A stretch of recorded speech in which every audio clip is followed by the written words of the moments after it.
ময়ূর পাহাড় দেখে আমরা পৌঁছে গেছিলাম আমাদের পরবর্তী গন্তব্য মার্বেল লেক।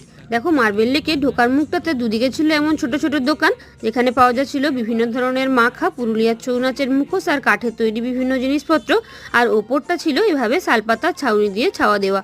আমরা পুরুলিয়ার এই দুদিন ঘুরেছি বোলেরো গাড়ি করে, তা তোমাদের আগেই বলেছি। গাড়ির ভাড়া ছিল কিন্তু মাত্র 5,000 টাকা।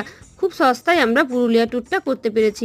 তোমরা চাইলে গাড়ি দাদার নাম্বারটাও আমি দিয়ে দেবো। গাড়ি দাদার ব্যবহারও ছিল অপূর্ব সুন্দর। এই লেকটা প্রধানত তৈরি হয়েছে পাথর কেটে। আপার ড্যাম আর লোয়ার ড্যাম তৈরির সময় এখান থেকে পাথর কেটে নেওয়ার ফলেই তৈরি হয়েছে এত সুন্দর একটা লেক। লেকের জল একদম স্বচ্ছ কাচের মতন, তাই এমন নামকরণ মার্বেল লেক। জলে কিন্তু স্নান করা একদমই মানা। তোমরা ফোনের ক্যামেরাতে যতটা না দেখতে পাচ্ছ, নিজের চোখে দেখলে বিশ্বাস করতে পারবে না লেকটা দেখতে এতটা সুন্দর। আমরা সৌন্দর্য উপভোগ করতে থাকি, আর তোমরা ততক্ষণে যারা চ্যানেলটাকে সাবস্ক্রাইব করোনি, তারা পরবর্তী পুরুলিয়ার ভিডিওগুলো পাওয়ার জন্য ঝটপট চ্যানেলটাকে সাবস্ক্রাইব করে দিও।